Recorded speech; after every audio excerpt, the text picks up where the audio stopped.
Hello friends, आप सभी का स्वागत है। तो फ्रेंड्स बात करेंगे क्रिप्टो मार्केट न्यूज़ के ऊपर, साथ ही साथ मार्केट अचानक से डाउन कैसे हो गया, तो इस पर भी फ्रेंड्स बात कर लेंगे। और यहाँ पर बात करते हैं friends fear and greed index meter पर। तो फ्रेंड्स आप देख सकते हो 34 पर मीटर है आज के दिन। और इसका स्टेटस का बात करें तो फ्रेंड्स ये है, आपको फियर सेंटीमेंट अभी मार्केट का शो कर रहा है। पिछले 4-5 दिन 6 दिन से बात करें तो मार्केट इसी जोन में था, लगभग 48 से लेकर 53 के बीच में मार्केट जो था देखने को मिल रहा था, जो कि फ्रेंड्स था न्यूट्रल जोन। तो चलो फ्रेंड्स अब चलते हैं, कारण जानते हैं मार्केट डाउन का, उसके बाद से फिर बाकी भी न्यूज़ कवर करते चलेंगे। तो फ्रेंड्स थोड़ा सा पहले ग्राफ पर एनालिसिस करते हैं और उसके बाद से फ्रेंड्स फिर मैं रीजन भी बताता हूँ। तो रीजन अभी कुछ खास नहीं है मार्केट में, रीजन तो यही है जो मैं अभी आपको दिखाना चाहता हूँ। तो फ्रेंड्स अगर आप इस जोन को ध्यान से देखो तो आप यहाँ पर फेस कर सकते हो कि मतलब यहाँ पे आप जज कर सकते हो कि ये जो आपको जोन देखने को मिल रही है, ये जब मार्केट आपको इस लेवल पर था तो इसके लिए रेजिस्टेंस का काम कर रहा था। यहाँ पर इसको बार बार रीटेस्ट कर रहा था, एक बार किया, 2 बार किया, 3 बार किया और आपको इस जोन में आकर ब्रेकआउट देखने को मिली। और ये पूरा का पूरा 1 मंथ का चार्ट है बिटकॉइन का, और कॉइन मार्केट कैप पे मैंने लाइन ग्राफ पर ही मैं दिखा रहा हूँ आपको। और अब फ्रेंड्स देखो, आपको जो मार्केट था ऊपर में गया, कहाँ तक गया फ्रेंड्स, तो 48K पर गया। और ये जो आपको रेंज है, आप अगर ध्यान से देखो तो ये रेंज आपको 44K से 45K के बीच का ये वाला आपको रेंज देखने को मिल रहा है। तो एक बार फिर से आप अच्छे से ड्रॉ करते हैं तो फ्रेंड्स देख लो, ये वाली रेंज है। तो आप अब स्पष्ट रूप से आप समझ सकते हो कि ये रेजिस्टेंस था अभी से कुछ दिन पहले तक इस मार्केट का बिटकॉइन के लिए। और फिलहाल इस रेजिस्टेंस को ब्रेकआउट मिली थी यहाँ पर, और यहाँ से फिर ये कहाँ गया था, तो 48K पर गया था बिटकॉइन। लेकिन फिर 48K पे भी मैंने बोला कि एक बार नहीं, पिछले कुछ दिनों में 2-3 बार रीटेस्ट कर चुका। रीटेस्ट करने का मतलब कि 48K को भी बिटकॉइन ब्रेक करने की, ब्रेकआउट लेने की कोशिश कर रहा था, लेकिन वहां पर टिक नहीं पा रहा था, वहां पर जाकर सस्टेन नहीं हो रहा था बिटकॉइन का प्राइस। वहां से फिर से जो थे बियर थे वो हावी हो जा रहे थे। इस कारण से जो मार्केट है आपको फिर से यहाँ पे डाउन होते हुए देखने को मिला है। और फिर से ये मार्केट कहाँ पर आ गया, तो इस रेंज को फिर से ब्रेक करते हुए थोड़ा नीचे आ गया। तो हो सकता है यहाँ से मार्केट अभी थोड़ा और नीचे आए, क्योंकि यहाँ पर अगर थोड़ा सा ध्यान से देखो तो यहाँ पे आपको ब्रेकआउट थोड़ी सी देखने को मिल रही है। तो यहाँ से नीचे भी आ सकता है, नहीं तो यहाँ से फिर पुल बैक भी होती हुए आपको देखने को मिल सकती है। तो फ्रेंड्स अब बात करते हैं, यही रीजन आपको और भी मैं जो दिखाऊंगा वहां पर भी देखने को मिलेगा। कोई भी नेगेटिव न्यूज मार्केट में उस तरह से नहीं है, सिर्फ ये करेक्शन ले लो, या फिर इतने लॉन्ग टर्म से भी मार्केट ब्रेकआउट करके ऊपर गया था, ऊपर के रेजिस्टेंस को ब्रेक नहीं कर पाया और सपोर्ट को अपना फिर से ब्रेक कर दिया। तो बस सिंपल है। तो फ्रेंड्स बात किया जाए अब यहाँ पर, तो यहाँ पर भी आप देखो, यहाँ पे लिखा है कि बिटकॉइन का जो प्राइस था इंटर किया कहाँ पे, तो करेक्शन जोन में आफ्टर पीकिंग एबो 48K डॉलर का जो मैंने बोला रेंज है वहाँ पे।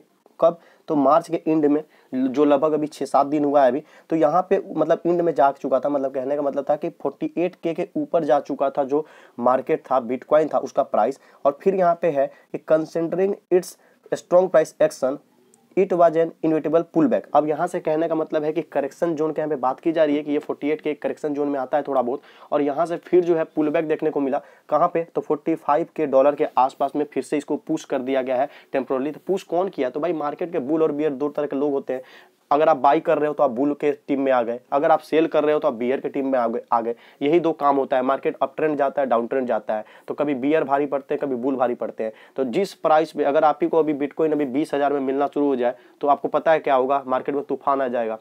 तो वही है कि एक नीचे रेंज में जितना पे इसको बाई अच्छा मिल जाता है तो वहां से मतलब पंप होना शुरू हो जाता है, और एक रेंज में जाके जहाँ पे सेल ज्यादा हो जाता है तो वहां से डाउन होना शुरू हो जाता है। तो यहाँ पे जो चीज मैंने आपको ग्राफ में दिखाया सेम टू सेम चीज ये अगर देखो आप ध्यान से, तो ये न्यूज है और यहाँ पे सेम चीज बोला गया है। कुछ भी कोई बड़ा इशू नहीं है, बस एक तरह से ये मार्केट का ये नेचर है जो कि वो बिहेवियर अपना शो कर रहा है। तो चलो फ्रेंड्स अब हम लोग मार्केट के बाकी सारी न्यूज को जल्दी जल्दी फटाफट कवर करते हैं।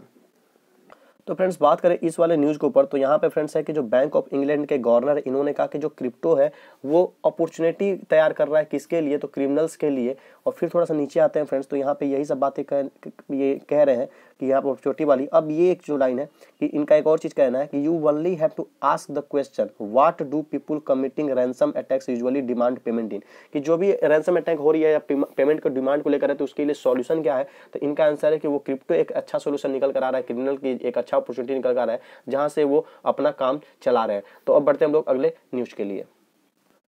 तो फ्रेंड्स ये जो न्यूज है आपका रसिया की तरफ से, तो रसिया का जो सबर बैंक है इसने हाल ही में जो लॉन्च हुआ है सबर कॉइन, इसमें खुद को शामिल होने से इनकार किया है। तो चलो फ्रेंड्स थोड़ा नीचे आते हैं, तो यहाँ पे फिर से ये है कि जो रसिया फेडरेशन है वहाँ का एक लार्जेस्ट बैंक है, उसके अलावा इसने डिनाई किया है कि जो न्यू क्रिप्टो करेंसी है जिसको कि सबर कॉइन बोला जा रहा है, इसमें इसका कोई हस्तक्षेप नहीं है, कोई कनेक्शन नहीं है, इसने ये लॉन्च नहीं की है। अब यहाँ पे कि ये जो प्रोजेक्ट है हाई रिटर्न्स ऑफर कर रहा है किसको, तो बायर्स को अपने टोकन पर। और ये लॉन्च की गई है। बैंक ऑफ रशिया जब अलाउ किया डिजिटल करेंसी के बारे में कुछ बातें जो इशू करने के लिए इसने अलाउ किया, उसके बाद से ये कॉइन लॉन्च हुई है, जिस पर इसने अब आकर खुल के अपनी बात को रखा है कि भाई इसमें मेरा कोई भी योगदान नहीं है, मैंने मतलब हम लोगों ने इसे लॉन्च नहीं किया। क्योंकि आपको पता है विल स्मिथ वाला क्या हुआ था, विल स्मिथ वाला ऑस्कर जो कांड हुआ था उस पे स्मिथ कॉइन लॉन्च हो गई थी। तो ऐसा थोड़ी कि विल स्मिथ ने उसे लॉन्च किया था। तो बस इस तरह के जो क्रिएटर है वो मौका का तलाश में रह रहे हैं, कुछ उस तरह का बड़ा इंपैक्ट या कुछ न्यूज देख रहे हैं उस पर क्रिएट कर देते हैं। और जो लोग को इसके बारे में जानकारी नहीं होता है वो टड़ाक टड़ाक एंट्री ले लेते हैं। और कुछ लोग ऐसे भी होते हैं जो सब कुछ ये खेल समझते हैं फिर भी वो एंट्री लेते हैं, क्योंकि उनको इस तरह का खेल खेलना आता है और प्रॉफिट निकालना आता है। तो चलो फ्रेंड्स अब बढ़ते हैं अगले न्यूज में। तो फ्रेंड्स बात करें इस वाले न्यूज के ऊपर, तो जो रिसर्चर है वो ये बता रहे हैं कि जो 90% ऑफ बिटकॉइन का हैश रेट है वो मैनेज कर दिया जाता है किसके द्वारा, तो पब्लिकली जो लिस्टेड कंपनीज है उनके द्वारा ये मैनेज हो जाता है 90% जो टोटल 100% का बिटकॉइन का हैश रेट है वो। तो फ्रेंड्स आपको पता है कि मार्केट में आए दिन पॉजिटिव न्यूज आती है, निगेटिव न्यूज आती है। दो तरह की न्यूज मार्केट में हमेशा आती रहती है। कुछ न्यूज ऐसी आती है जो मार्केट को पुश करने में मदद करता है और कुछ पुल करने में मदद करता है। तो फ्रेंड्स यहाँ पर अगर देखा जाए तो कल भी मैंने आपको बताया था कि जो माइक्रो स्ट्रेटजी है हमेशा आपको सुर्खियों में देखने को मिलता है। हर आपको 2 वीक 3 वीक 2 महीना 1 महीना बाद दिख जाएगा। किस चीज़ में, तो बिटकॉइन को बाई करने में। जब भी मार्केट डिप में आएगा माइक्रो स्ट्रेटजी सामने आएगा, बिटकॉइन बाई करेगा। एल सल्वाडोर सामने आएगा, उन्होंने बिटकॉइन बाई करेगा। तो इस तरह से ये न्यूज आते रहती हैं। तो यहाँ पर देखो कि जो लूना फाउंडेशन है इनके पास भी अच्छा खासा होल्डिंग है बिटकॉइन का। तो इन्होंने फिर से 5040 BTC जो है इन्होंने परचेज कर लिया है। और अब इनकी जो टोटल रिजर्व है बिटकॉइन की वो 35,767 तक पहुंच चुकी है। अब इसमें और कुछ ज्यादा पढ़ना नहीं है, हेडिंग से सब क्लियर हो गया, बाकी नीचे पढ़ के कोई बेनिफिट नहीं है। इससे अच्छा कि और भी कुछ न्यूज हम लोग इसी वीडियो में कवर कर लें। तो चलो फ्रेंड्स बढ़ते हैं अगले न्यूज के लिए।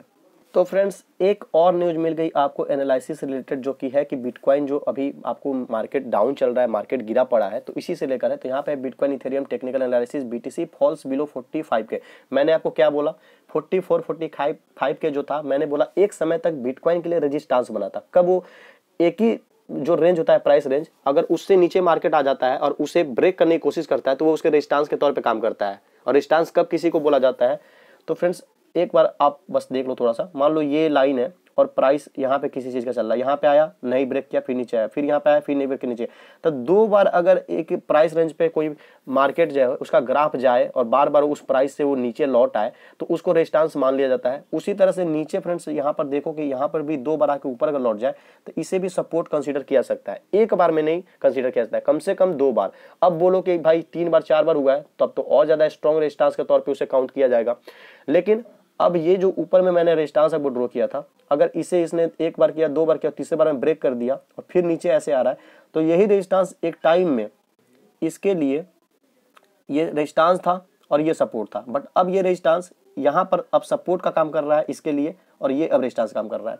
तो ये चीज होता है, एक ही जो प्राइस रेंज है वो रेजिस्टेंस भी बनता है, सपोर्ट भी बनता है। तो अभी फ्रेंड्स क्या था कि 44 के 45 का जो रेंज था वो रेजिस्टेंस के तौर पे काम कर रहा था मार्केट के लिए, लेकिन मार्केट ने उस पर ब्रेकआउट ली और फिर ऊपर जो था 48 के ये था और 45 के ये था। तो यहाँ पर फिर से इसने नीचे ब्रेकआउट ले ली, कहाँ पे, तो 45 के पे, मतलब नीचे में सपोर्ट के पास में।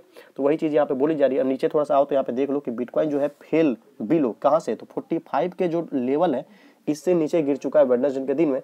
किस चीज को फॉलो करते हुए, तो जिस तरह से मार्केट में सेल ऑफ चल रहा है, क्रिप्टो मार्केट में सेल ऑफ जो है, बिक्री जो है वो बढ़ी है, एक्सटेंड हुई है।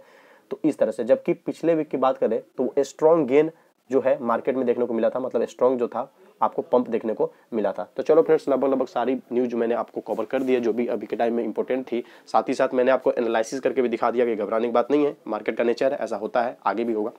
तो फ्रेंड्स अब अगर वीडियो अच्छी लगी हो तो मेरे एफर्ट के लिए एक वीडियो पर लाइक तो जरूर कर दो, साथ ही साथ चैनल पर नए हो तो सब्सक्राइब करो, सपोर्ट करो। मिलते हैं अपने नेक्स्ट वीडियो में।